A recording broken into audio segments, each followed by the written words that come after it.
Wabillahi tawfiq. This is an overview about my biography. So I was born in 1983. I got my first bachelor's degree in physics from Paris University, where I first attended my education after high school. I got a bachelor's degree in Islamic studies from Mishka University, located in Florida, recently relocated to Houston, Texas. I got my bachelor's degree in business administration at UNCP. UNCP stands for University of North Carolina at Pembroke. I got my advanced diploma for Islamic studies, for Islamic banking from GSBE, which is the Geneva School for Business and Economics in Switzerland. For brothers and two sisters, my father, 83 years old, my mother, 73, just passed 4 months ago due to complications after COVID. She contracted COVID. So may Allah subhanahu wa ta'ala has mercy upon my mother and upon all the mothers of believers. Former math teacher, and I work in Islamic finance. So my first presentation is about the American Muslim youth crisis and solution. As I always say, the first step in a process seeking a solution is to be cognizant of the problem. Because if you are not aware that a problem exists, there will be no such a thing as a solution. Yes, there is a crisis in America. This is based on data, based on surveys, scientific surveys. So we have a crisis. American Muslim youth has a crisis. So we talk about it, inshallah, and then we recommend solutions. Because talking about a crisis or a problem without suggesting or bringing forth solutions, it wouldn't be of much value. One aspect and manifestation of this crisis is the Muslimness versus Americanness. When you ask a teenager, a Muslim American teenager, how do you feel? Do you feel you are more Muslim than American? Or do you feel more American than Muslim? I just asked the question to a couple of my brothers. I had a meeting with them earlier, and I got different answers. Some they say, I feel like I'm more Muslim than American. Some they actually say, I'm more American than Muslim. But this is actually challenging. It is a challenge. Muslim youth feel they have to constantly prove their Americanness or their Muslimness. You see the challenge? Is this pressure upon them to prove whether they are Muslim or American. Their constant pressure on them psychologically is exhausting. They are caught between two identities that they don't know how to reconcile, how to strike the balance, how to reconcile me being a Muslim and me being American. Muslimness versus Americanness. We say with confidence that there should be no conflict between being a Muslim and American. You can be fully American. At the same time, you can be fully Muslim. We live in a country where we are a minority, true. But we live in a country where the Constitution is ensuring equal rights for all people, regardless of their faith. That has always been the foundation of the Constitution of this country. Yes, we can be fully Muslim and fully American. This is just one aspect within the crisis. Islamophobia versus Muslim practices is another aspect of this crisis. It has resulted in Western Muslim youth internalizing all this negative side from left and right, talking bad about Islam and Muslims. What happens is there is a process psychologically, our youth started internalizing it, especially those born after September 11. The surveys, they found that when a teenager hears people, non-Muslims, talking bad about Islam and Muslims, and then they join the Muslim community, and they see practices that enforce those sayings. What happens is that they internalize that. Example, they say Muslims are violent towards women, Islamophobic, negative. But it is said, it is being said. Now, the teenager would come one day to the mosque or to the market or Muslim neighborhood, and he would witness such very action of violence towards women. What happens is they internalize this, saying, oh, maybe they are right. Maybe they are right. Look, we are violent against women. See the process of internalizing all these negative impacts. So many Muslims youth feel like between Islamophobia and Muslim practices, the practices of Muslims, right? Those two forces, they are squeezed in between. And remember, they are teenagers. They are still in the process of development. And from one side, there is Islamophobia, hating them. And from the other side is Muslim practices of Muslim, and even the Islamic practices themselves, when they don't comprehend the very practices of Islam. This is a second aspect. So when you see here on the screen, those are the samples that our Muslim youth who took part in the survey told, and they spelled it out. They said it. That's what actually they said. One sister, she went and said, every time I put on my hijab, I feel like I have to wear it in a way. That's at the moment she is wearing a hijab. That's what is going through her mind as a teenager. She says, I feel like I have to wear it in a way that tells Americans, the other side, Americans, non-Muslims, I'm not some oppressed Saudi girl, okay?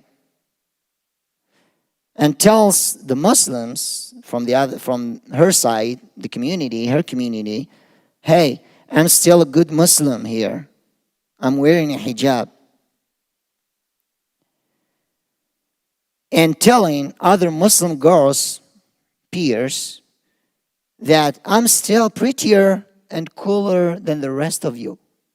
See, so this is a testimony, my brothers and my sisters, from a sample. That's what actually could be going in the mind of your daughter when she puts her hijab.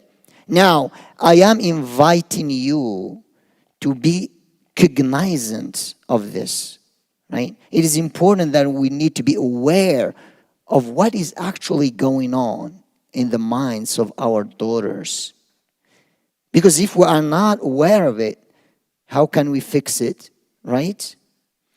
So this is actually happening. They have this conflict. They have this psychological challenge. Maybe she has actually never spoken about this to her father or her mother, right? But she actually said it here. And another says, it's like you have no idea what pressure I already face as being a young Muslim brown girl. Don't tell me I'm not already struggling with my faith. This is another girl talking to us. This is a cry. This is a testimony. This is an invitation for us as a community to understand and hear and listen to her. Don't tell me I'm not struggling. I am. Another one. I stopped coming to the masjid because I got sick and tired of being discriminated against. This is an African American teenager. I'm sick and tired coming to the masjid and seeing and experiencing discrimination within my own community. African American, being discriminated by others, other non-Muslims. They come to the masjid and they are being discriminated. And the next slide I will show you, this is actually a subgroup within our community, very vulnerable subgroup. Okay? We all talk about how we are going to do things our parents wouldn't let us do when we get to college. It's not that we don't think Islam is true. It's that we want to get a break sometimes and do normal teenage things.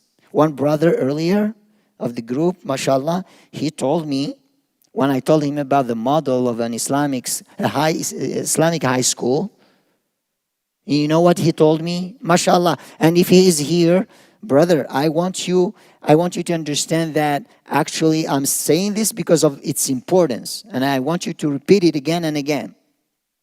He said, I don't agree. Because, why? Why? Because he thinks that could be overwhelming on him. It would be overwhelming, okay? And here there is an invitation, a call. It's that we want to get a break sometimes and do normal teenage things. It's hard being a Muslim today, you know? You feel me? It's hard. I am exhausted, okay? Do and not do and halal and haram. I'm tired, sick and tired, okay? So give me a break. That's the kind of cry and the call. My brothers in Islam, my sisters in faith, what you are seeing now on this slide is data from surveys here in America. This is the scariest of all slides I'm presenting for you tonight. These are the scariest of all numbers. And mashallah, I haven't seen any community in America that educated as your community. I haven't met, any brother so far who is not engineer, PhD, mashallah, tabarak ar-Rahman. You know, you understand, you see data on daily basis. 23% of Americans raised as Muslims no longer identify with Islam. My brothers and my sisters, I am not talking here about teenagers who, quit Salat or quit Siyam, Ramadan. Or, sometimes they are hybrid, Muslims and they're not really practicing. This survey, this number, 23%, meaning more than 1 of 5 of our young children are quitting. They are abandoning Islam. Kafaru billah. Kafaru. They are sick and tired. They quit. They abandoned. We are no longer there. They abandoned the religion of their parents. 23%. Are you guys finding this number significant? It's scary. One sister, Miriam, earlier, she told me she thinks the number is bigger. That's what she thinks. Well, this is from a survey. Obviously, she just thinks that way because, she thinks that it's bigger. It's indicative of what? Reflective of what? She told me that. She said, I think it's bigger. Well, I am already scared, 23%. Don't get me scared further, sister. I told her, Sister Miriam. 23% of Americans raised as Muslims no longer identify with Islam. It's my fault. It's your fault. It's my mother's fault, sister's fault. It's our fault as a community. It's the fault of the board member and imam and you guys and everyone in this community, in ICBC, in Texas, in North Carolina, in Alabama, in everywhere.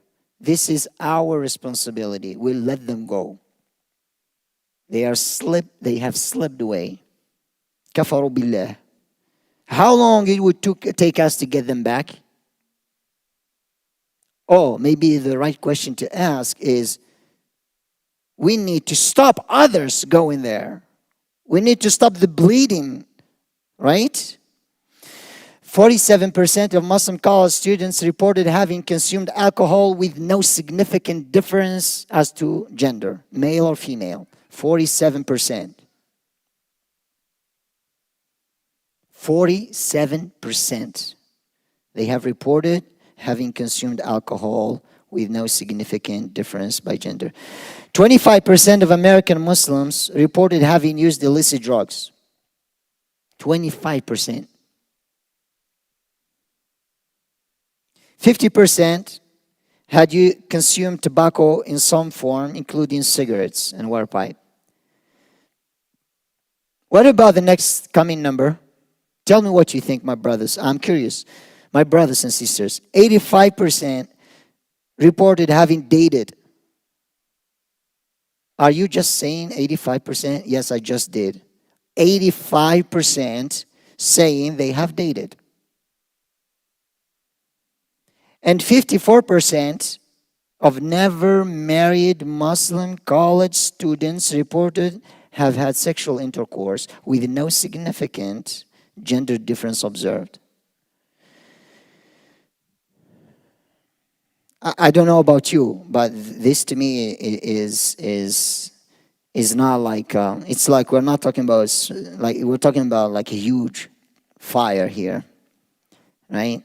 85% reported having dated, and 54% actually they committed sexual intercourse. I don't know. You can probably find out, or you won't be able to find out, but that's what happened. 85%. 56% of Muslim students in public schools believe that they have experienced more stress in their lives than their non-Muslim peers. I asked the youth earlier, people raised their hands within this very community. Was it recorded? Was it recorded, the youth meeting? Look at it. They raised their hands. I told them about this.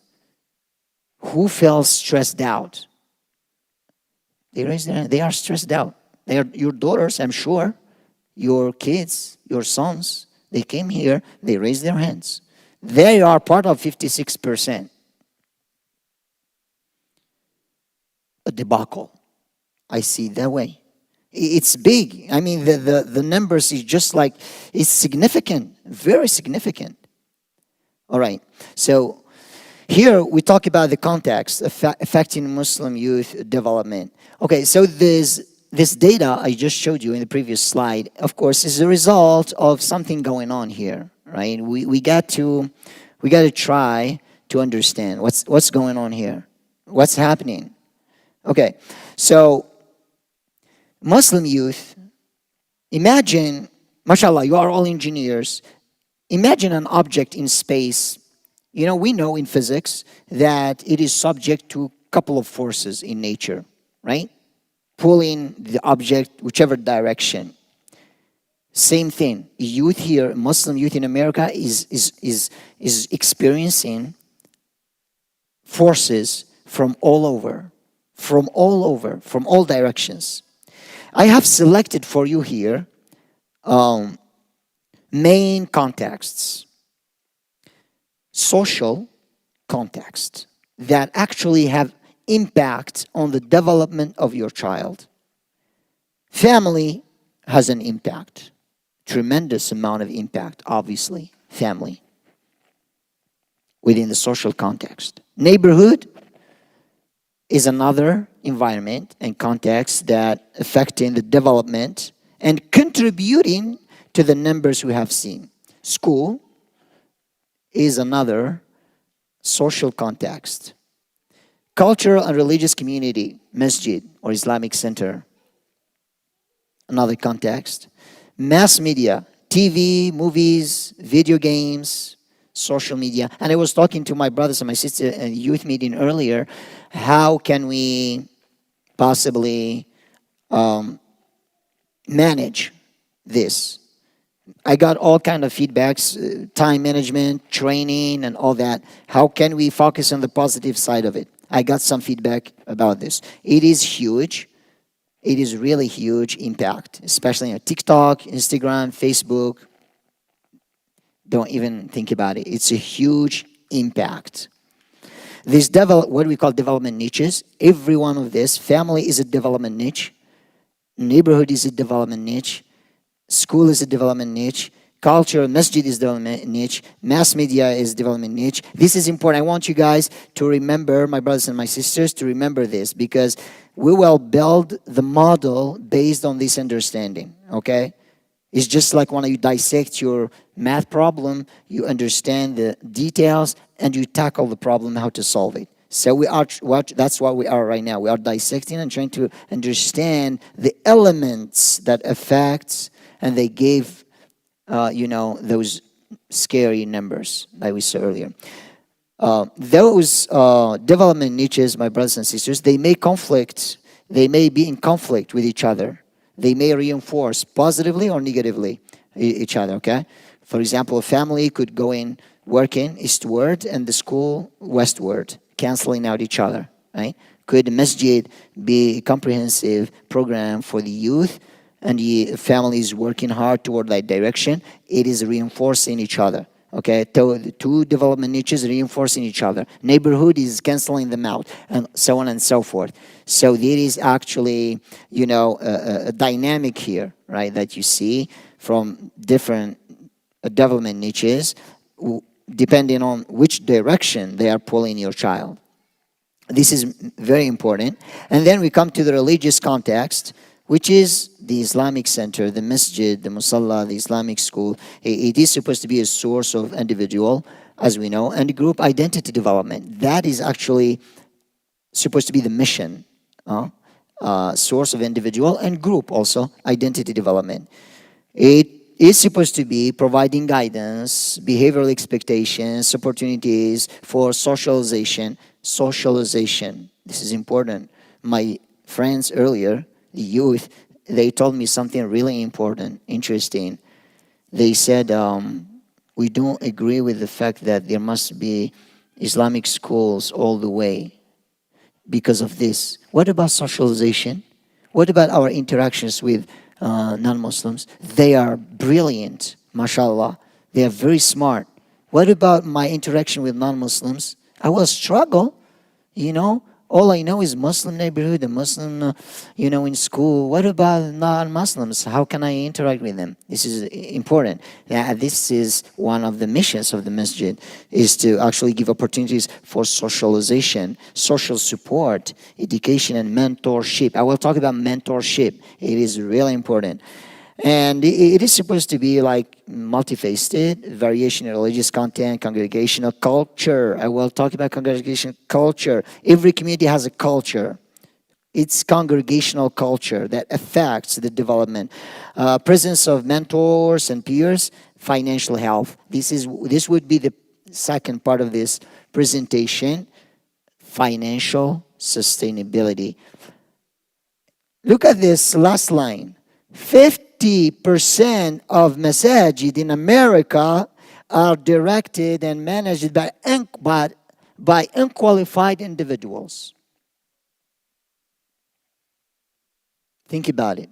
50% of our masajid, which are supposed to be doing all this work that we have mentioned at the top of the slide, are managed, directed by unqualified people. They are not qualified. They are not. They are just not supposed to be there. But they actually in full control of the masajid. 50%. Underserved American Muslim youth subgroups. Those are the subgroups without our community that we tend to forget about, and that affects their development as teenagers as well.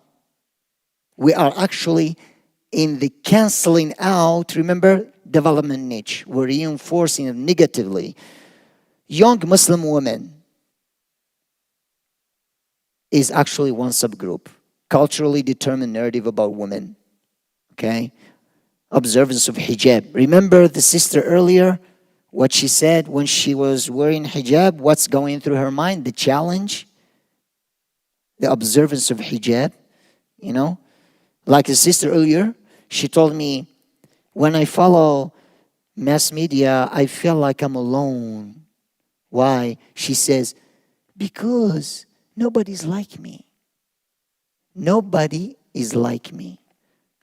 All she sees, 99%, they're not hijabi. They're not Muslim. You see how she's processing? Just from social media, she feels alone. Yes, she has Muslim family, mashallah, she goes to masjid, but that's how she feels within the society. And women's leadership also. And the last number, which is linked to women's leadership, 4% of masajid in America reported programming for women as a priority. 96%, they have no comprehensive, sustainable programs for women. If we don't give importance for programs for women, then it's a failure. She is a mother, she is a sister. The numbers we have seen earlier are connected to this, right? Aren't they? If we are not taking care of our mothers and sisters, who is behind the education of kids? 4% of mosques only. 96%, they have no really comprehensive and sustainable plans for women. And you have internalization of beauty standards on body image. When they look at the social media, they get impacted by TV show and even video games today. Your girl as a teenager, even though she could be, mashallah, hijab and everything, but psychologically, she could be internalizing the beauty standards, and that could affect her psychologically and affect her development as a woman. African American Muslim youth, we said, and we have seen the sample of earlier, how they felt discrimination within their own community, right? Some of our brothers, they utter some kind of words to which they are not even paying attention, are abominable, discriminatory. They are not supposed to even think about. They are saying it while they are being observant Muslim. Go understand. Being racist and discriminatory within the masjid. How is this brother is supposed to be feeling when he feels discrimination within the masjid? You think he's not going to leave the masjid? You think he's not going to be associating with African Americans that are non-Muslims? You think that he's not going to join the pool of 23% of those who quit being Muslims? And you are not contributing to this? Right? And new converts. Okay. This is really interesting. New convert Muslims.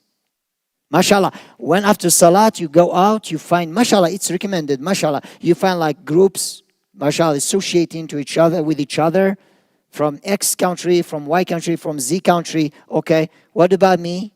What about a revert? I'm a revert. So I go out, I walk, nobody is extending connection to me. You are all from such country. You are all from such land. You are from of similar background. What about me? I'm a white revert. Have you ever thought of extending connection to them? Have you ever taken the initiative to actually go to them? Join us. You are of us and we are of you. This is one family. You know the challenge they go through, the disruption with their family, some being completely kicked out of their entire environment. lack of social support and mentorship, challenges integrating into Muslim community. They need mentorship, they need companionship. We need to extend our connection to them.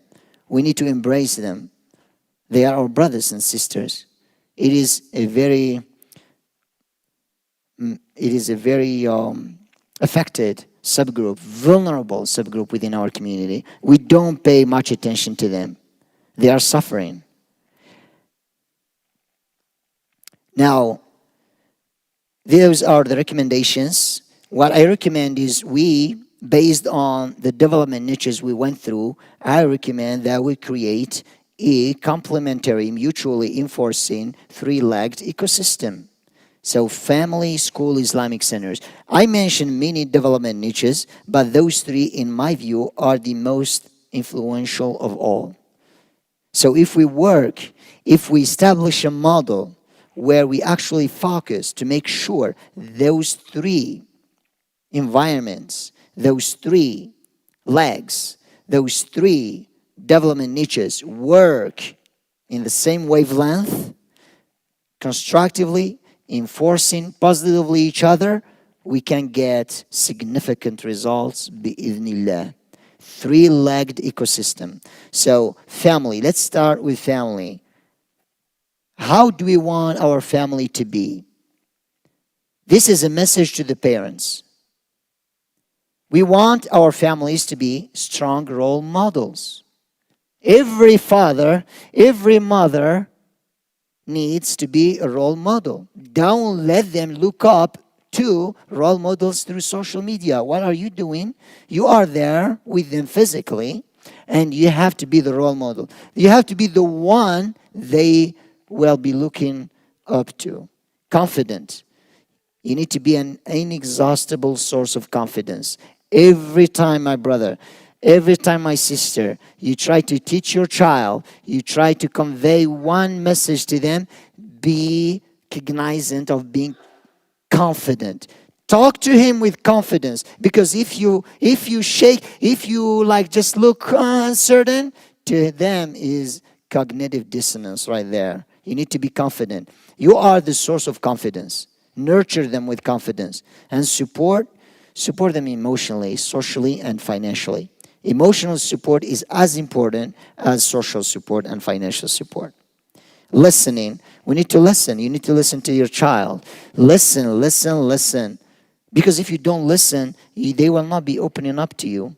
They could be talking to others about certain matters that they wouldn't be talking to you about. Understanding. You cannot fix it if you don't understand it. Just understand. Listen, understand. Don't be an instructor or a teacher before you listen and understand. Be compassionate. Be compassionate. Compassion trumps anger. Don't be angry, because anger will yield zero results. Actually, negative results. You may go below zero. Compassionate. Proactive. You got to be proactive. Don't wait until it happens. Then, wait, what can I do? Be proactive. Prevention is better than medicine. Don't wait until you get sick. Try to safeguard yourself from COVID, right? Put a mask and all those vaccine before you get, the virus, let's say. So proactive, prevention. I have mentioned to my dear brothers how imams they're like firefighters. We've been called because there is a fire. Go extinguish it. I have borrowed a loan, conventional, riba. What can I do? I have called the police on my husband. He's in jail. I have done this and that. It's too late. I'm coming to extinguish fire. So we need a proactive approach. We need to be alert. Detect early. The early you detect, the early you fix. This is how being alert is challenging. It's challenging because you are always very focused on your kids. Wherever they do, wherever they say, you are alert, you are thinking, you are working. And that way you could detect actually early. The second leg of our ecosystem we need to work on is Islamic center. This is the picture of ICBC. MashaAllah, you guys grow exponentially like my brother Mahsin told me. MashaAllah, may Allah inshallah increase your growth and more than exponentially inshallah, and grow and grow and grow. So strong collective leadership. I'm saying strong collective leadership. We need leadership. If your leadership is weak, you will end up being weak. If the leadership, think of a leadership as a brain. That's the brain of the community. Give me the quality of the brain, I tell you how the body would look like. Okay? Give me the quality of the brain. What is your leadership look like? Is it part of the 50% that we saw earlier and qualified, or are they qualified? Leadership, leadership, leadership. It's like a captain of a ship, right? You give him your fate and he is expert. I trust you. You are the captain of the airplane. I'm riding with you. That's how the community is looking at you. I'm riding. We trust you. So earn their trust. You should be deserving of such a trust. Strong collective, not individual. وَأَمْرُهُمْ شُورَى بَيْنَهُمْ. Shura. There is no لَا أُرِيكُمْ إِلَّا مَا أَرَى. There is no my way or highway. There is no such a thing. There is collective leadership. That's how success comes. Within a company, within Islamic institution, everywhere. If a Prophet ﷺ is going with shura, Allah subhanahu wa ta'ala told the Prophet, Shawirhum fil amr. He's the Prophet. Shawirhum fil amr. Consult them. Collective leadership. Financial sustainability. Okay, goes straight to the second topic of this slide. But I will talk abundantly on about it. How much time left, Ya Sheikh? 10 minutes?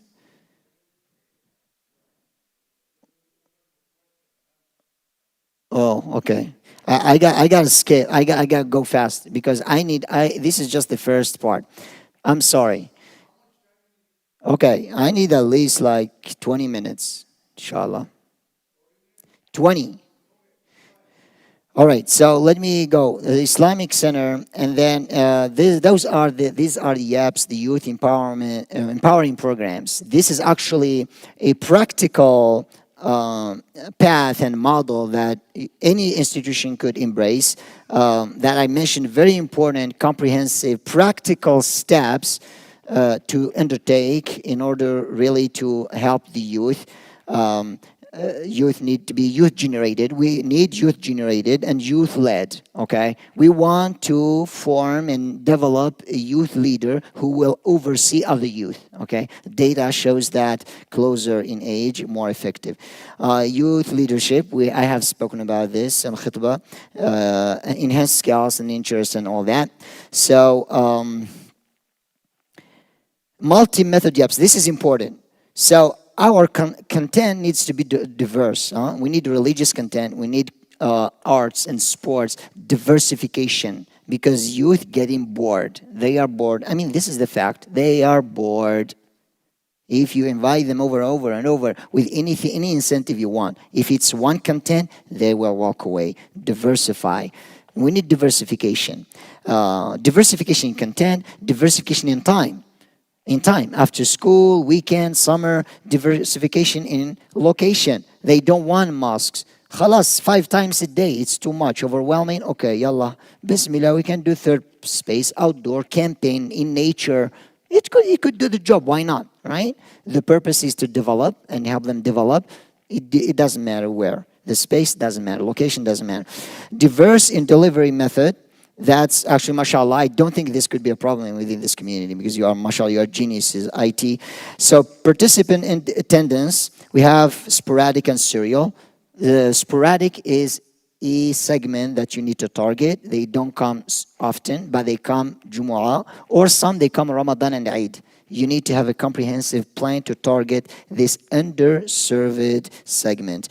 Participant involvement and all that.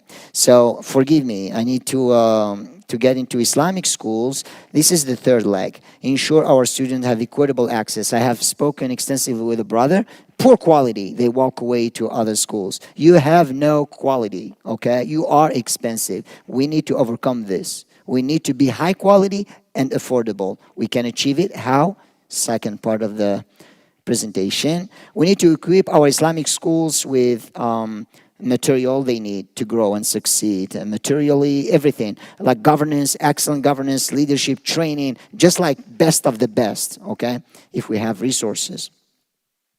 Okay, now financial sustainability. This is actually what the second part of my presentation. Financial sustainability is the third foundation that I have spoken in the khutbah. Okay, Muslims, unity, Tawheed, unity, finances, fulus, money. We need money. So, importance of self-sustainability. The model that we have and we should embrace ought to be self-sustainable. If it is not self-sustainable, we are not going to go anywhere. Self-sustainability. Independence, we need to be independent. Because self-sustainability implies independence. We think, we speak, we talk freely. Okay? No outside agenda. We are financially viable, okay, when we are self-sustainable. Spiritual experience. This is important. You know, I don't know about you, but me, when I go to the masjid and they ask for donations, fundraising, my spiritual experience is really poor. I give money and they go, then, you know, I didn't really spiritually, you know, it's not uplifting.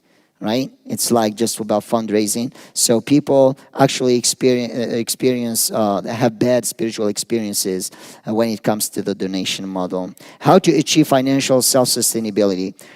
We have actually 4 choices. Government sponsorship, secular world. Even if we have to be given money, we won't accept you. It's not good. We will not have freedom and independence. We don't need money from the government. Business activities, we lose our nonprofit status. And 80% of businesses fail in the first 5 years. So that's not the right way to go. Or donations, that's our classic model. For most of the masajid institutions here in America, donations. That's the existing model, except for few that are taken off right now. And we need to catch up before it is too late. Al-Waqf, endowment, and that is the model that we need to embrace. It has existed in our history. People thrived, cities thrived, civilizations thrived because of Al-Waqf. We need to revive it. It's time. We need to work on it and establish it as soon as we possibly can. So Al-Waqf in Islam, we have Al-Quran and Sunnah, evidenced by Quran and Sunnah. So this verse, first verse, I mentioned it in khutbah, okay? And the second is Prophet ﷺ, Umar ibn Khattab acquired the land in Khaybar, and then he went to the Prophet ﷺ, he told, what do you want me to do with this land, O Rasulullah ﷺ? He said, actually, look at Prophet ﷺ establishing for the first time in history a business model saying, give the land as an endowment and give its fruits in charity. Umar al-Faruq, radiallahu anhu, was the first actually one to have implemented the waqf. So this is a parable, this is a likeness, the example I like about donations and the waqf. Okay, so in my meeting with sisters, I told actually young sisters, I said, I give you 1 orange or orange tree. What do you want? She said, orange tree. I said, why? She said, it has more oranges. That's what we want. Multiplication of financial value. This is what we want, my brothers and my sisters, is an orange tree. We can make it grow, and then we take the oranges whenever we need. Orange is one-time value. Why? Because the structure is very simple. It's not like rocket science. Donations, expenses. That's the structure. That's the business structure, isn't it? Donation and expenses, donation, expenses, donations, expenses. Until when? Right? But al-Waqf, it has actually a different structure, very interesting one. Because after donations, there is another interesting component, which is investments. And then after the investment, we have an income coming from the investment, and then we have expenses.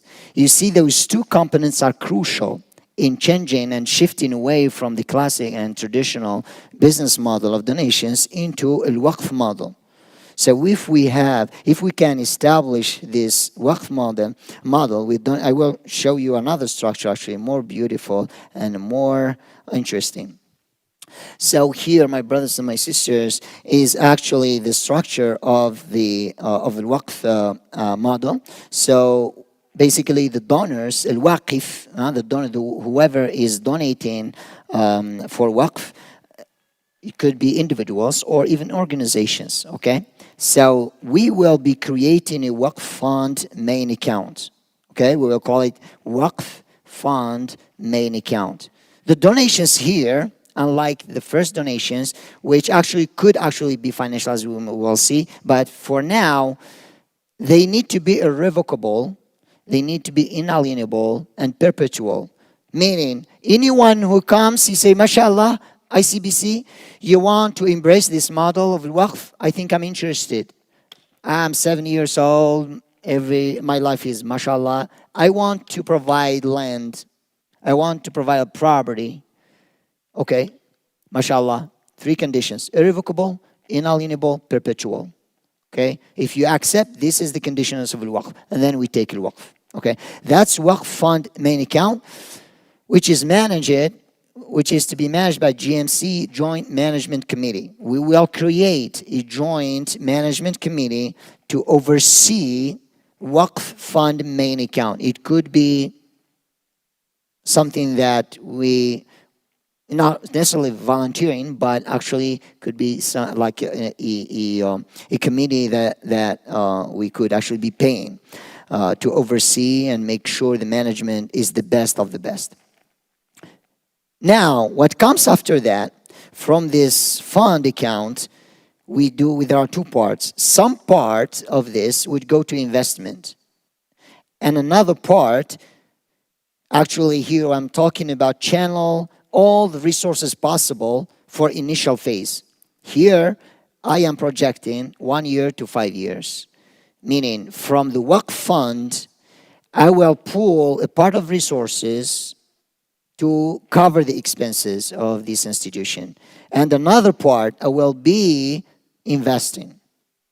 Okay, now your question, I anticipate how long it would take to trigger, this model to start investing, depending on our resources. The brother earlier who took me for lunch, he said, you guys projected in Ramadan 600,000, you end up 1 million. Right? So it depends. If al-khair is coming, so the time could be even shorter, right? So that should be the model. And once we start investing, and then these investments will generate income. And that's how the sustainable financial model is going to be looking like, okay? Once we get there, khalas, that's the beginning of a new era. A beginning of new era, because we will get more and more income, multiplication of financial value. I want my sadaqat and my zakat and all other sadaqat to go into ICBC, and another portion to go to investment. Okay, so here, types of waqf, my brothers and my sisters, they could be property waqf. They could be like land, real estate. We could accept this, property waqf, and there could be corporate waqf also, and cash waqf also. Some scholars, they disagree on this, but other scholars, they actually decided to embrace this model because we need it. We need the waqf. We need corporate waqf and cash waqf. It is not necessarily has to be a land or a real estate, but if you want to give your cash as waqf with the conditions of waqf, then we take it. Waqf is a sustainable business model. These are just examples of what waqf has been through history. 2/3 of arable lands in the Ottoman Empire were under waqf. Mind you, 2/3 of, not a city, not a state, not a country, an empire. 2/3 were under the waqf model of arable land. Entire cities, such as Aleppo. Aleppo is the result of waqf. They start, let's say, ICBC, then you create shops around ICBC, you create rental properties around ICBC, you create neighborhoods around ICBC, which would turn out later to be city, like a city. Aleppo, actually, it started with waqf like this, you know. It's multiplication of value until it grew into a city. And all the prestigious institutions we may have heard of, right? Al-Azhar, Zaytuna, Al-Qarawin, Oxford, and many others are funded by Waqf throughout history. The Waqf complex of Suleimania, this one is really interesting. I love it. So, because I put it on bold, because it's really interesting that we could actually implement right here. So Suleimania complex had an elementary school, 5 theological schools of higher education, and 1 medical school. Why not ICBC? We could get there. We call it ICBC complex. ICBC complex. We will have everything we need. Everything. Schools, even medical schools, everything. We got psychiatrists, all kind of things that you can imagine. With funds, we can grow exponentially in a way like, I was told that, Epic around here, near here, they are actually embracing this model of Waqf. And the image is look like very promising for Epic. So we need to follow. Factories, businesses, throughout history, you see Waqf results like just amazing. Factories, businesses, parks, animal shelters, resting areas, they have been created within the Muslim Empire, Islamic Empire, Ottoman Empire, due to Waqf model, okay? The government never paid a penny for resting areas, animal shelters. They mentioned even horses who go to war, they get injured, right? They are put into a special place run by Waqf as well. They haven't left anything. It covered anything, like social responsibility, completely covered. That's the end of my presentation. I'm so sorry. I went over my time, and it was really, again, I'm so sorry. So the floor is yours, and if you have any question, please ask your questions. Khalas, it's 26 of 26. Yeah.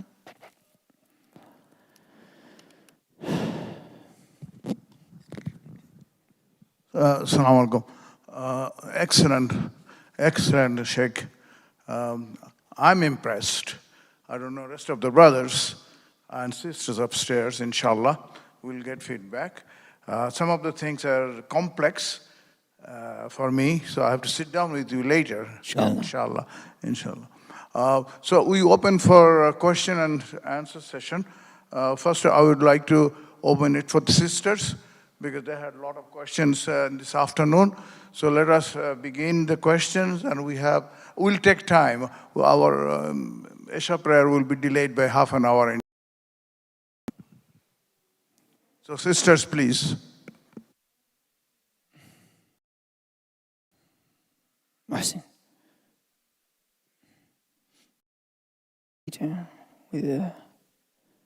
Do you have a mic? I can't hear anything. Use the mic. Sisters, use the mic. I can't hear anything.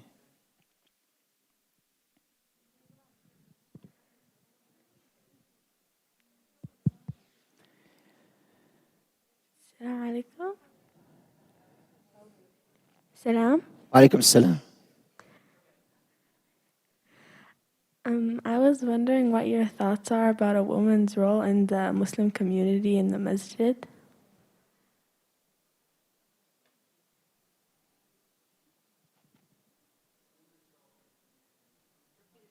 MashaAllah, Jazakallah khair, Mahsin. So the roles of women in the community. I just shared a data earlier, 4% of mosques in America, they don't have a comprehensive programs for women. I don't think it's fair. I think we should join the 4%. I think ICBC needs to create and promote and enhance women programs, and women need to take part in the process. We need every human capital potential that we can here in at ICBC in order to get there. We have no choice. MashaAllah, our women got potential. The women got potential. Some women got more potential than men, and we need it. We need the skills and the potential, and we need to promote it, enhance it, and make use of it. And women are welcome to contribute, and they need to be part of the process. They need to be part of the process. So yes, I believe in women leadership. Women have been leaders in history of Islam from day one. They were leaders, teachers, scholars, doctors, and they should remain as such and more, inshallah.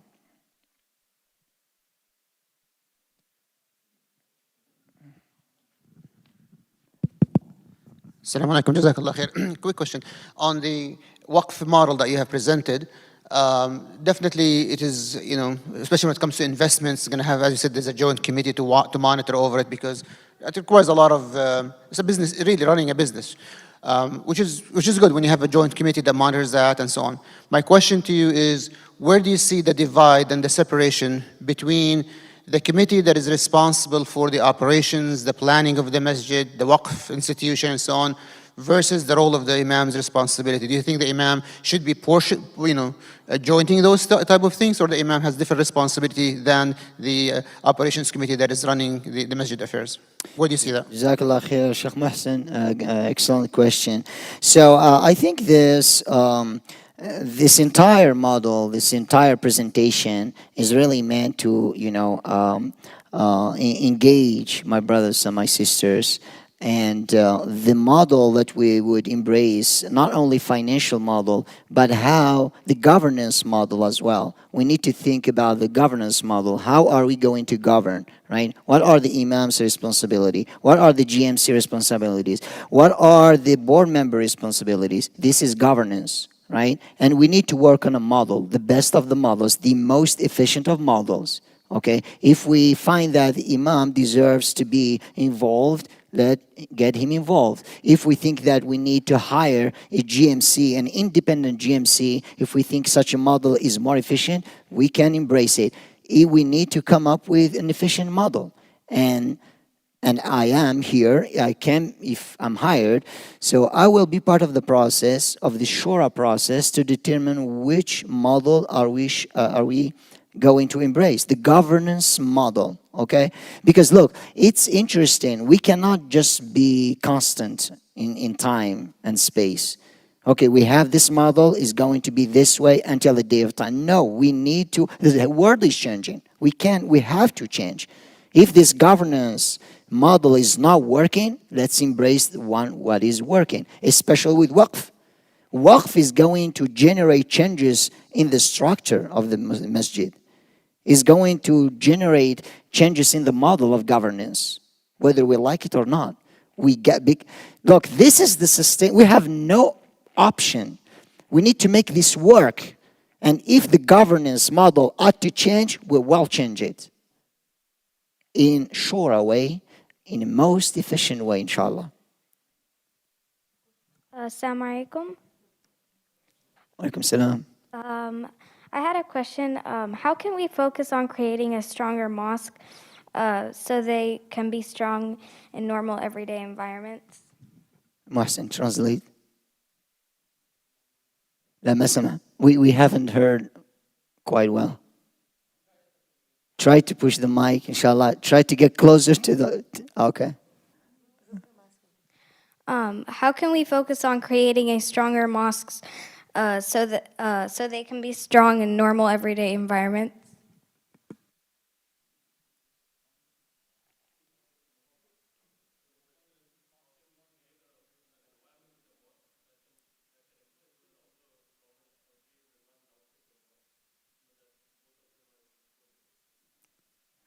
I'm not sure I understand the question. Did you understand the question? No? Okay. Has anyone understood the question of the sister so I can go ahead and answer?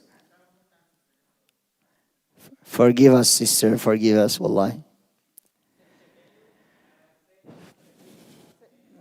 Question. Question.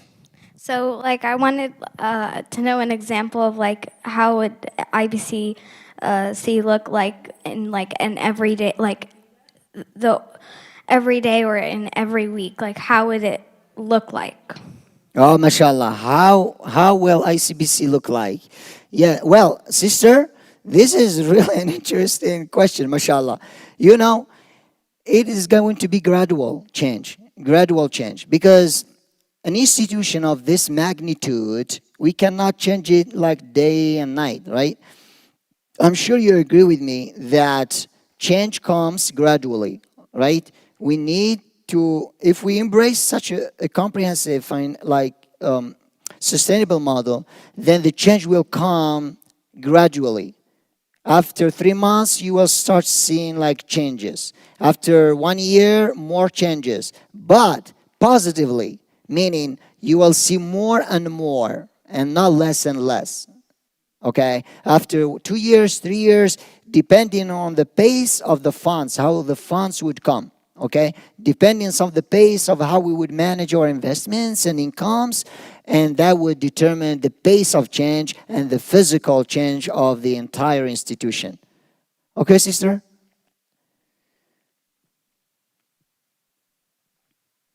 Yes, brother. Assalamu alaikum, brother. You mentioned about the Waqf model.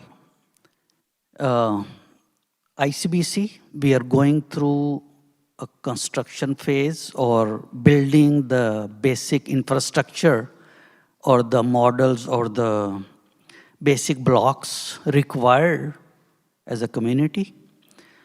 After we are done those, after we complete all this one, then we can focus on the Waqf.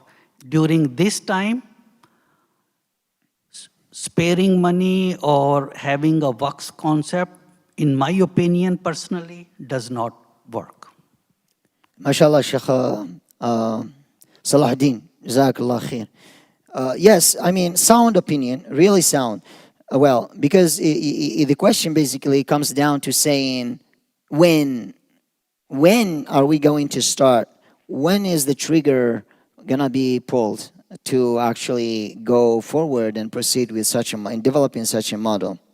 You know, now I would go ahead and tell you that this very model needs marketing as well.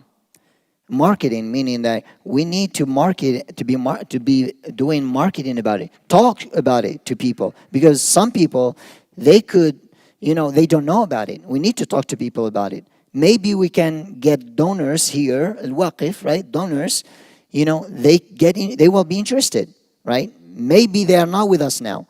After we get to them this picture of Waqf and how that would work, so with marketing, we can get funds. And we can start early. The early we start, the better. As to starting point in time when, we will decide that, inshallah, whenever we see it is time to pull the trigger, and we start the model. I think the stage now where we are is really to, first and foremost, to all decide that this is actually the financial sustainable model that we all need to embrace. We all gather our opinion, one voice, and then we say Bismillah, and then we decide about the time. But again, with marketing, you could actually get it done earlier. Inshallah. Assalamu alaikum, Sheikh. Jazakallah khair for the presentation. It was really eye-opening. But I would like to take you back to your bio, which I also find very impressive. And if you don't mind, if you could maybe spend with us a few minutes and maybe talk to us about your last post as an imam, and maybe the demographics of the community that you were part of. Yeah, I'm happy to. Yeah, inshallah. Yeah. Jazakallah.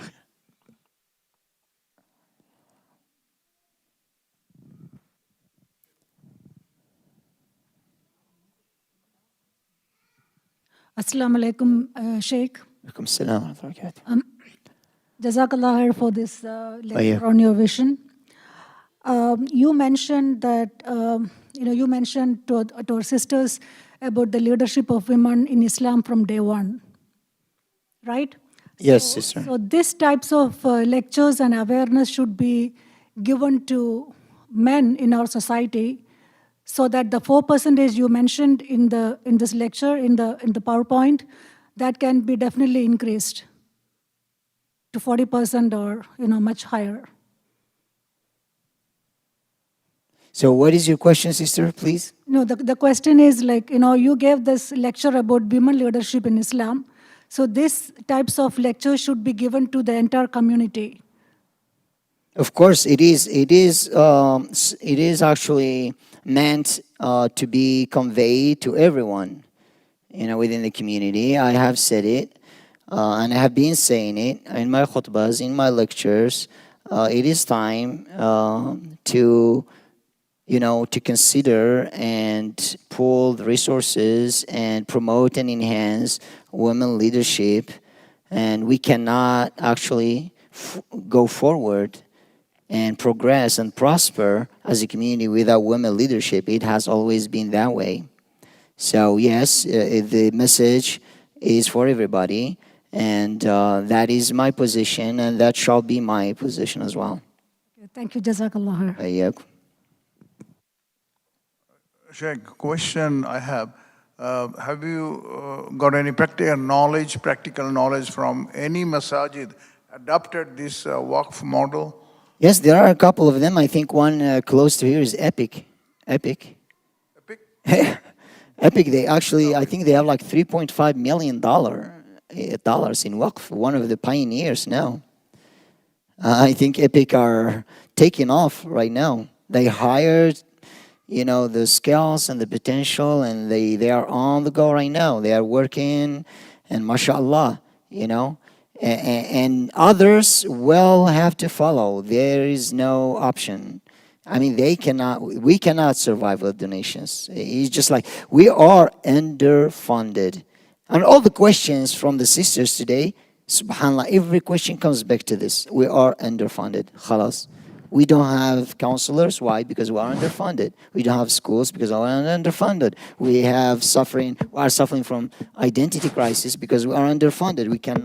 We don't have institutions to help our youth develop. So we need resources, and we need to get them. We need to get resources and grow. Not only like I said, the mosque. No, we need to go be visionary and look further and establish an entire ecosystem, inshallah. Think about 10 years, 20, 50, 100 years from now. Think about 500 years from now. Think of Aleppo. It's going to be Aleppo. That's how we should be thinking, my brothers and my sisters. Aleppo of today was the result of waqf. Let's think of ICBC this way. From 200 years, I want the entire city to be the result of this model. Yes. My brother has a question. Assalamu alaikum. Alaikum salam. So, Sheikh Hamza, you mentioned that we are underfunded. It is a fact. But it's due to a lack of communication and transparency to the leadership of the masajid in general. So how we are going to change this so people are going to have more confidence, and then wherever they're going to give, of course they give for the sake of Allah, but they want to make sure that money is used wisely. Jazakallah khair. Yeah, there is no option. I mean, like I said, the governance model needs and must be efficient. And if it is not, then this model is not going to work. We need political will, right? That's what we say. We need political will. We need it needs to be embraced by the government body. That needs to be embraced, triggered by the government body. That's how big projects hit the road. We need to make sure that we are united, we are efficient, we are the best of the best. If you want to prosper and go far, if you want to remain small, division, politics, and we remain where we are, that's the recipe. You all know it. It's not rocket science. It has been proved again and again and again. So I think that this beautiful community of yours, inshallah, shall have the best model, governance model, and financial model to be looked up to by others, inshallah. Assalamu alaikum. Alaikum salam wa rahmatullah. We all saw the slide that you share the statistics about youth and the issues going around. And of course, it is shocking statistics. But what we find, at least what I observe, is that those statistics are always in our mind. Some other community, some other person's child, not mine. It cannot be mine. We are in denial of the fact that this could be happening in our own community. And also, if we talk about those issues in our community, it's like maybe we are putting ideas into our youth's minds. Jazakallah khair, sister. So how do you go about talking about those issues to our youth? Well, you know, sister, I will take it further. Actually, you said that could be within the community, and I'm telling you, it is within your community. Earlier, I asked the question to your daughters, your sisters here, and they raised their hands. They are experiencing stress and other, you know, negative impacts, you know, so it's here. When I say 85%, you know, 85% is a big, significant number. So yes, I agree. Fire could be in your backyard or maybe in your kitchen. Being cognizant of such danger is the first step toward saving the community as a whole.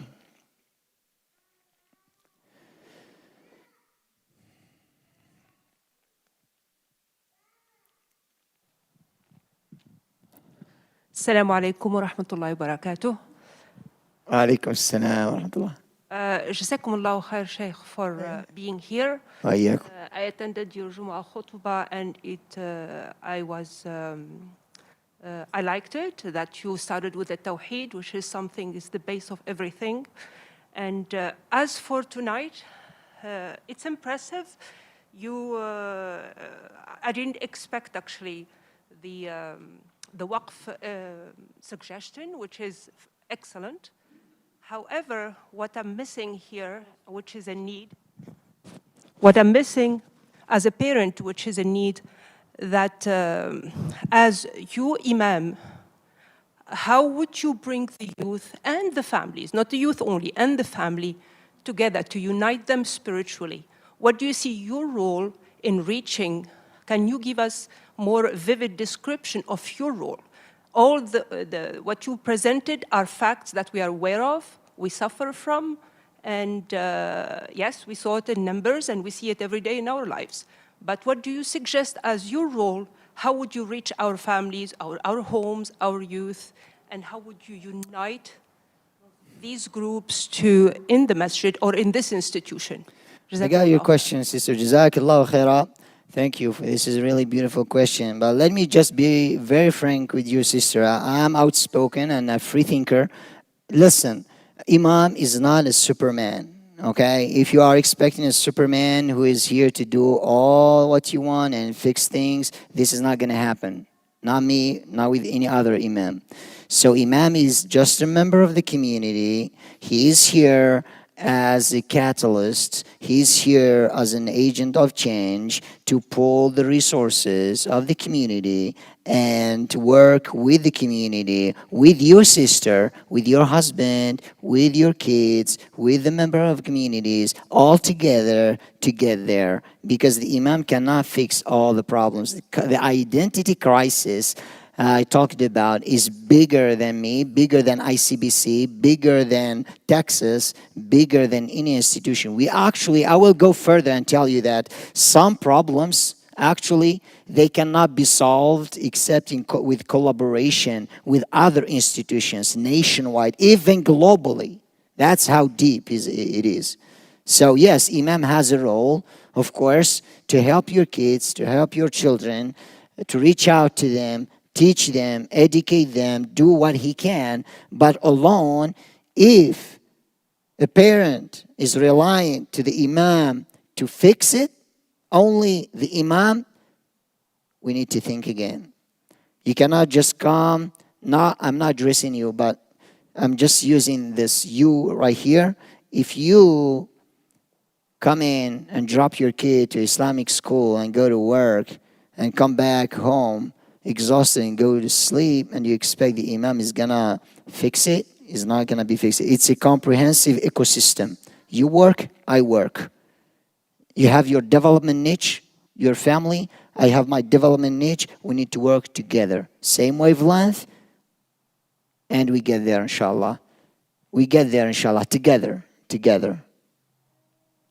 Assalamu alaikum, Sheikh Hamza. Alaikum salam. Jazakallahu khairan. It was very interesting, and especially the idea of the waqf and the financial sustainability. Oh, yeah. I totally agree and echo the idea of the imam is not going to be the one who's the Superman and changing everything. As you mentioned earlier, there's different roles and strengths, and sometimes we're going to need to pull the professional helper in counseling and different things. What is your personal strengths? Like, I can clearly see the financial perspective as you having a bachelor and background in that. It's very obvious, mashallah. It's impressive. What are the other general strengths that you can see that you're going to be able to bring and promise in addition to be a catalyst, but what are more skills that you're going to be able to provide? And what are the areas that you feel we might need more additionals, as you mentioned earlier, the counseling or the advisory and areas like that. So give us a general idea, more detailed. Jazakallah khair. Well, yeah, Jazakumullah khair, sisters. I find sisters' questions just amazing and so smart. Every time they ask question is so smart, mashallah. I'm learning from every question, you know. Yes, let me ask you this.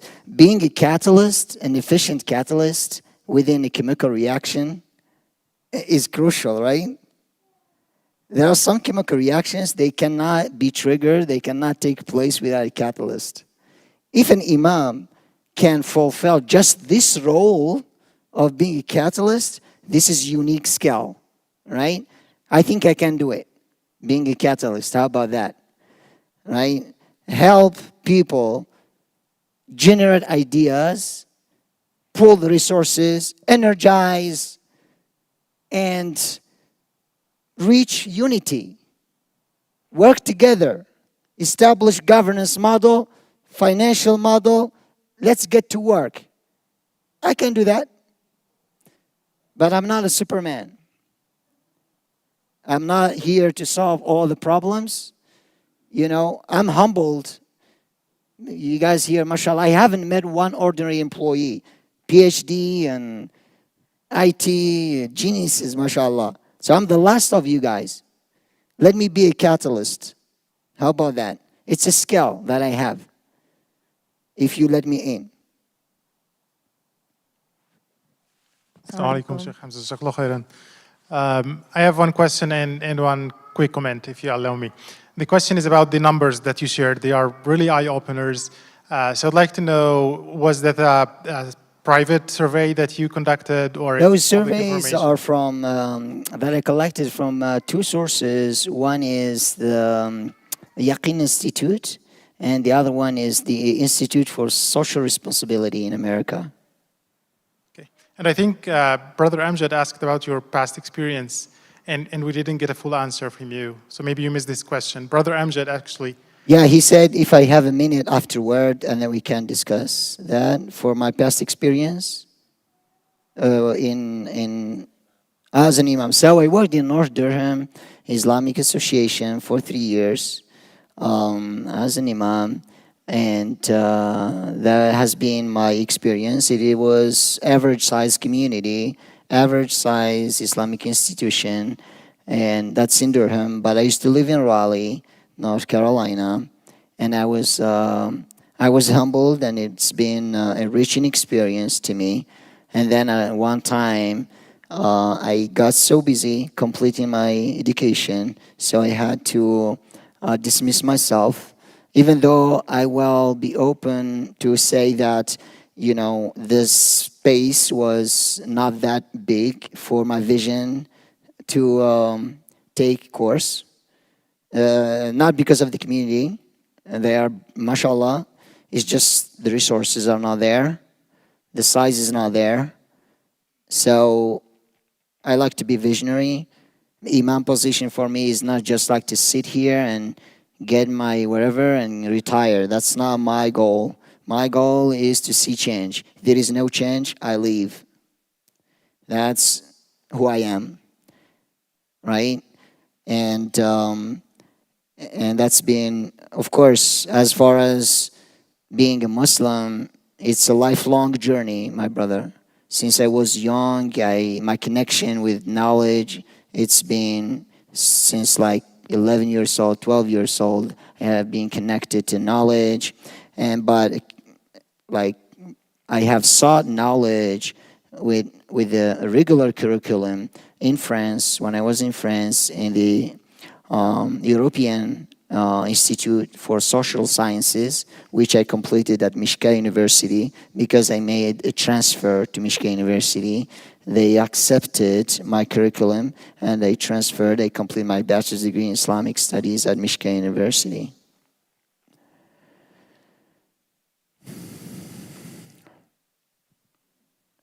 Assalamu alaikum.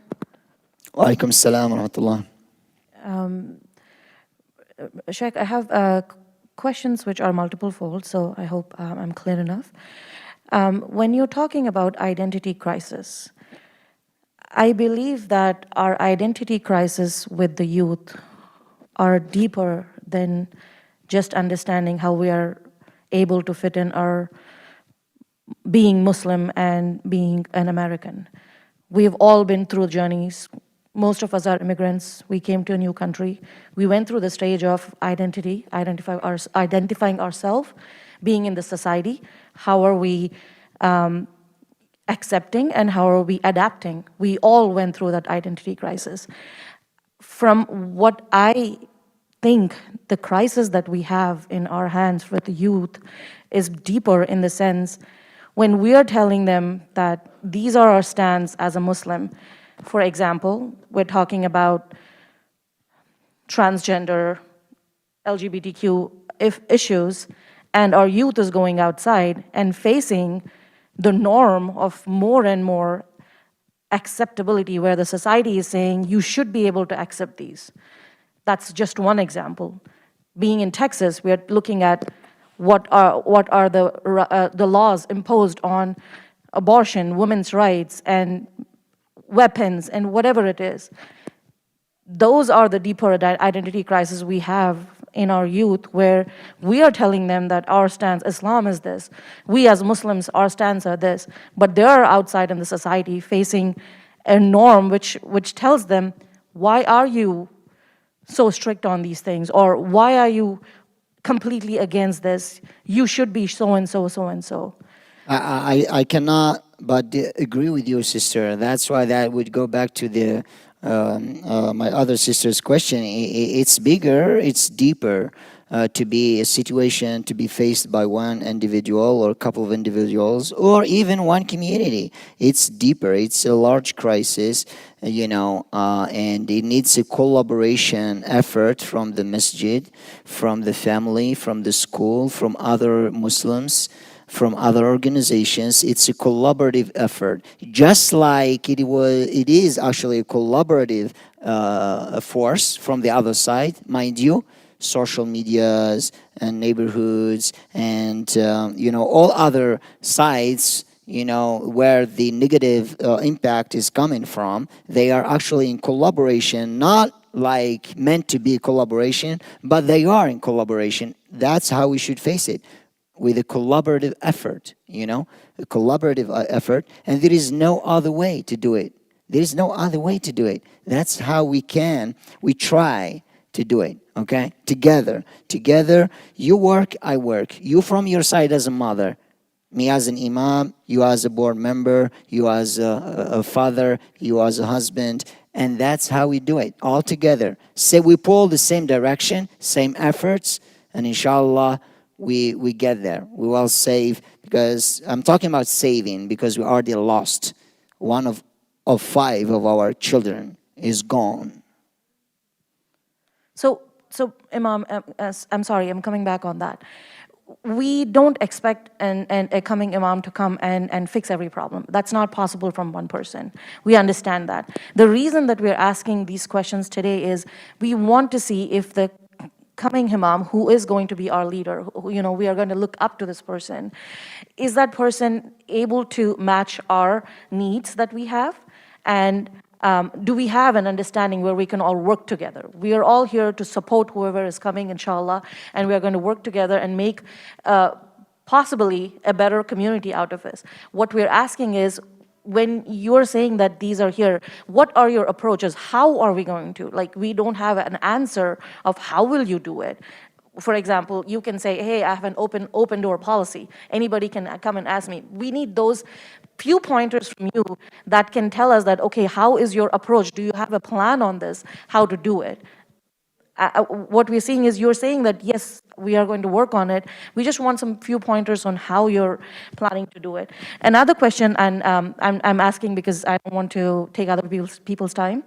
Another important question that we have is, as a coming imam and the community that we have, very diverse, there are going to be people who are not going to be agreeing with you. We cannot please everybody. Nobody can do it. You, if you are in that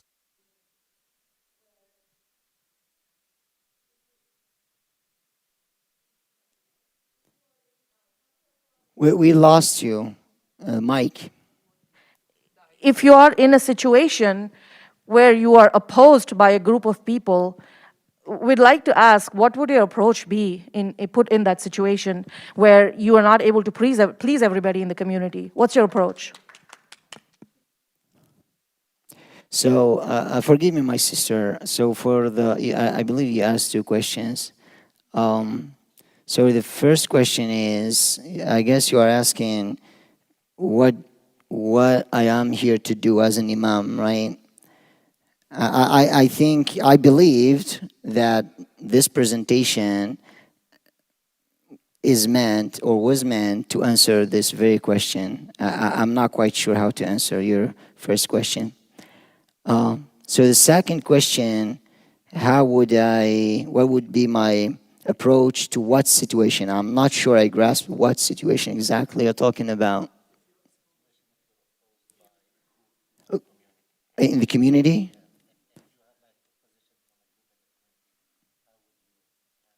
Well, it depends. You know, it's a case by case, sister. You know, what is the opposition is about, right? What is the topic of discourse, right? What are we disagreeing upon? It depends. I cannot just give you like one answer here. It depends on who is disagreeing and upon what we are disagreeing, right? I think it's okay to disagree. It's okay. It's not a problem. But to tell you what would my approach be, I need to know like the circumstance exactly. That's how, it's like a fatwa. You need to give the exact circumstance, so you need to fatwa for an exact case. I cannot just tell you like my approach would be this and that for, you know, a situation that imaginary, you know? Yes, brother. Like I like the answer that you have, that, you know, it's okay to disagree. Alhamdulillah. I think that's good. Sheikh, Assalamu alaikum, and thank you for this wonderful presentation, and you have got depth of knowledge on the Islamic financing and these suggestions that you made. In fact, some brothers were asking for examples of similar waqf institutions. You gave about EPIC, and I can just mention about in Bangladesh, the capital city, the central mosque has a huge waqf property in billions of rupees, could be in billions. So it's not new, but it is a very difficult task. It's not easy. It's not easy. Not easy. You said 1 billion? No, it has got several things they do. Not only one thing. I don't want to go into details, but starting from electronic shops to whatever. MashaAllah. Anyway, the question that I want to ask you, well, you are very knowledgeable, and you have got your own experience also in financing with the Islamic approach, etc. Besides that, how would you, well, today in this present world when you are going to handle the young and the youth and the coming children, They're not a narrow-eyed to only saying that, okay, this is how it should be in the mosque, and this is how the Muslims should behave. Not one way. There are different ways of looking at things. How current you are with the Muslim situation all over the world, for example. I mean, not only in one particular place, you can mention several places. How do you keep yourself abreast on those developments so that you can give your thoughts and your ideas and your expertise to the children when they will ask you a question? For a simple example, let me tell you, on 15th of August, the US had to pull up from Afghanistan after 20 years of fighting, you can say, terrible fighting. And the Taliban have taken over Afghanistan. Some say they are evils, some say they are the saviors of their country. What, as a coming Imam, would be your thinking? How do you view it so that our youth can get a also idea from you, or they can understand what is that supposed to be? We are always being bombarded this question because you people are Muslims and look at that what they're doing. I mean, how do you reconcile with that? Thank you. Jazakallah khair, brother. You know, I related this to a couple of brothers I got the honor to have met so far. You know, there is an imam that we have in North Carolina. He is Egyptian. Mashallah, mashallah, mashallah. So, great imam. We were talking about, you know, imam, what is to be imam, you know, today's America. So he looked at me, he said, you know, and he is already an imam, right? He said, it takes a genius to be an imam in America today because of different, like, roles he needs to fill, including politics. We cannot afford an imam who is like sleeping and he's not aware of what's going on around him. An imam who is not aware of who is the congressman or women in his district, right? The politics, locally and internationally. Because as a leader, you know, you get approached by non-Muslims with tricky questions, and one slip, it could be destructive. So you got to be awake and know exactly what's going on. So, yes, there is a politician part of an imam. You got to be politician, understand politics, you know, what's going on. And I agree with you. I completely agree with you. The imam needs to be aware of everything that happens that is related to Muslims, not only locally, but internationally as well. That way, if a member of community comes forward with any question or teenager, he will be in a position to actually clarify things, you know, because like you said, we could have some, you know, radicalization problem, right? With the youth trying, they want to kill us, what's going on? So imam needs to be in a position really ready already to explain what's going on with evidence, with open-mindedness and clearance also. Jazakallah khair, it's really a good question. So yes, the imam needs to be politically alert. Sheikh, I have another question. Yes. What was the most difficult situation you had to handle as an imam in your career, and how did you do that? I think it was the example I mentioned to sisters earlier. One time a sister called me, she said, my husband is in jail. I told her, okay, sister, calm down, okay? Just let us talk about it. What happened? Why is your husband in jail? She said, I called the police. She got a baby crying. I could hear him crying on the phone. I told her, sister, why did you call the police? Did he do something that is deserving of such an action from you? She said, wallahi, he didn't. It wasn't a big deal. So I told her, okay, so what made you call the police? I got angry. And then I didn't know what to do, really, because the baby was crying. He broke my heart. I told her, sister, okay, what about you going to police and withdraw your complaint? Whatever, just tell the police that it was a mistake. I was angry, he didn't do it and all that. So and the baby kept crying, and the sister, she didn't know what to do. Even this step, she had no idea how to do. And then she kept telling me, please, please help me, please help me. I have a baby. I don't want him to go to jail. So I actually had to take extra steps and get in touch with the board and how we get in touch with the police and get the situation finally settled. I think that was a really critical situation, which again, like I told you guys, I told you my brothers and my sisters earlier, it's like firefighters. In many occasions, we are there to extinguish fire. It's already a blazing fire. You just take your extinguisher and run and extinguish fire. We need proactive approach. We need prevention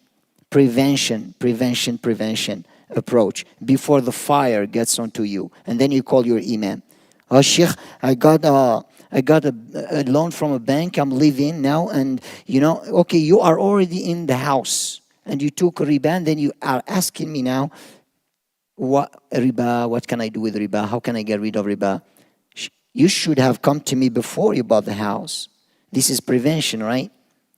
Yeah, we should we should learn and educate ourselves about such an approach before we get into things. And I believe that there is something unique that I found in this community of yours. I'm sure you are cognizant of such a thing. Is that mashallah, most of you are educated, well educated, meaning that most of what I have spoken about, you guys are, probably aware of, right? When it comes to how to tackle problems with your kids and all that. This is an asset that you need, to promote and enhance further and embrace sufficient models so you can see this actually a place that other places will be looking up to. You say, mashallah, you see this place, ICBC? Mashallah, they grow. One brother, he told me, we grow exponentially. And I've seen that. This project, this beautiful mosque, how it got done, mashallah, tremendous work. Now, are you going to stop here? Is it the end? Okay, for visionary people of you, like amongst you, I would say, la. This is the beginning. We just got started. This is actually a small piece. We want a city. They look at 50 years from now. That's the vision you should have. Alhamdulillah, good start, good beginning. You are on the right track. Just promote more efficient models. If we see an institution that has already been successful, we embrace their model, copy it, do like them, and catch the train. And the train of today is al-waqf.